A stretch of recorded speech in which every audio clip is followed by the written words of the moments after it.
छोटे से गांव में वरुण नाम का एक लड़का रहता था। वो 10 साल का था, समझदार, शांत और बहुत सीधा। कॉपियों में पन्ने कम थे, फिर भी वो हमेशा मुस्कुराता रहता। एक दिन स्कूल में मास्टर जी ने वरुण से पूछा, होमवर्क कहाँ है? वरुण ने धीमे से कहा, सर, मेरी कॉपी खो गई। क्लास के बच्चे हंस पड़े। अरे, वरुण तो हर हफ्ते कुछ खो देता है। वरुण चुपचाप बैठा रहा। वो जानता था कि उसके पास नई कॉपी लाने के पैसे नहीं हैं। शाम को वरुण घर आया। उसका छोटा सा मिट्टी का घर था। माँ रसोई में चूल्हे पर खाना बना रही थी। वरुण कोने में बैठा था, उदास। माँ ने पूछा, क्या हुआ बेटा? वरुण बोला, माँ, काश हमारे पास सब कुछ होता, नया बैग, अच्छे कपड़े, खेलने के लिए खिलौने। माँ ने मुस्कुराकर कहा, भगवान से मांगो बेटा, वो सब सुनते हैं। रात को वरुण चारपाई पर बैठा भगवान की तस्वीर के सामने हाथ जोड़कर प्रार्थना करने लगा। पास में एक छोटा सा दिया जल रहा था। सुबह वरुण की नींद खुली तो देखा कि उसका स्कूल बैग नया और चमचमाता हुआ था। उसे विश्वास नहीं हुआ। वो बाहर भागा और अपनी टूटी साइकिल देखने गया। वहां एक नई लाल रंग की साइकिल खड़ी थी। उसकी माँ ने भी देखा और हैरान रह गई। स्कूल में वरुण के पास नई कॉपियां, पेन और रंग बिरंगे सामान थे। बच्चे पूछने लगे, ये सब कहाँ से आया? वरुण मुस्कुराकर बोला, मैंने भगवान से मांगा था। स्कूल के बाद गांव के बच्चे वरुण के पीछे पीछे चलने लगे। कोई बोला, मेरे लिए खिलौना मांगना। दूसरा बोला, मुझे नया बैट चाहिए। वरुण ने मुस्कुराते हुए हामी भरी। शाम को वरुण ने फिर भगवान से प्रार्थना की। इस बार सब बच्चों के लिए खिलौने, कपड़े और किताबें मांगी। सुबह गांव के हर घर के बाहर बच्चों को नई चीजें मिली। सब बच्चे खुश होकर इधर-उधर दौड़ने लगे। माँ बाप हैरान थे। गांव वाले वरुण के घर के बाहर इकट्ठा हुए और उसका धन्यवाद करने लगे। एक बुजुर्ग बोले, ये बच्चा भगवान का वरदान है। अब वरुण नए कपड़े और जूते पहनकर आत्मविश्वास से गांव में घूमता था। लोग उसे देखकर हाथ हिलाते थे। वह खुद को खास महसूस करने लगा। रात को वरुण ने फिर प्रार्थना की। इस बार अपने लिए वीडियो गेम, बड़ा टीवी और आरामदायक बिस्तर मांगा। उसकी आंखें चमक रही थीं। सुबह उसका कमरा पूरी तरह बदल चुका था। चमचमाते खिलौने, बड़ा टीवी और नरम बिस्तर। वरुण खुशी से उछल पड़ा। अब वरुण शानदार साइकिल चलाता, महंगे खिलौनों से खेलता, मिठाइयाँ खाता। बाकी बच्चे दूर से उसे देखते थे। डिनर के वक्त माँ को खांसी आई।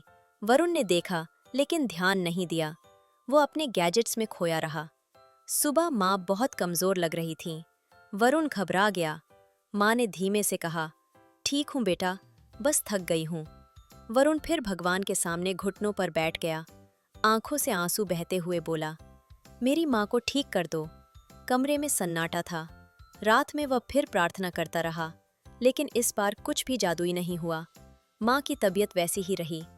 वरुण गांव के डॉक्टर के पास भागा। डॉक्टर ने कहा, उन्हें आराम और शहर से दवा की जरूरत है। वरुण असहाय महसूस करने लगा। घर के बाहर वरुण अकेले पेड़ के नीचे बैठा रहा। बच्चे पास से गुजरे। उनके हाथ में वही खिलौने थे जो वरुण ने मांगे थे। वह गहराई से सोचने लगा। वरुण को अपना पुराना समय याद आया, जब उसे सब मिल रहा था। वह मशहूर हो गया था, लेकिन अब उसकी माँ बीमार थी। घर लौटकर वरुण ने सारे खिलौने और गैजेट्स एक डिब्बे में बंद कर दिए। उसके चेहरे पर पछतावा था। फिर वह भगवान की तस्वीर के सामने घुटनों पर बैठ गया। इस बार कोई मांग नहीं थी। वह बस बोला, मुझे कुछ नहीं चाहिए, बस मेरी माँ ठीक हो जाए। बाहर काले बादल छा गए। बिजली चमकी। खिड़की से तेज हवा आई। दिया जोर से जलने लगा। सुबह वरुण को खाने की खुशबू आई। वह रसोई में दौड़ा। माँ खड़ी थी, मुस्कुरा रही थी और खाना बना रही थी। वह पहले से कहीं बेहतर लग रही थी। वरुण ने माँ को गले लगा लिया। बोला, माफ करना माँ। माँ ने उसके सिर पर हाथ फेरा और कहा, तू अब बड़ा हो गया है बेटा। अब वरुण गांव में फिर घूमता था, लेकिन इस बार बच्चों को पढ़ाता, जानवरों को खिलाता, किताबें बांटता। स्कूल में वरुण छोटे बच्चों को पढ़ने लिखने में मदद करता था। टीचर उसे गर्व से देखती थीं। वरुण अपने पुराने खिलौने, किताबें और कपड़े उन बच्चों में बांटता जिनके पास कुछ नहीं था। उसने घर के पास एक छोटा पौधा लगाया। माँ आंगन से देख रही थी। वरुण ने चुपचाप प्रार्थना की, इस बार बिना किसी इच्छा के। एक बुजुर्ग ने वरुण के कंधे पर हाथ रखा और कहा, तू अब गांव के लिए मिसाल बन गया है बेटा। वरुण मंदिर के पास खड़ा भगवान की तस्वीर को देख रहा था। उसके चेहरे पर शांति थी।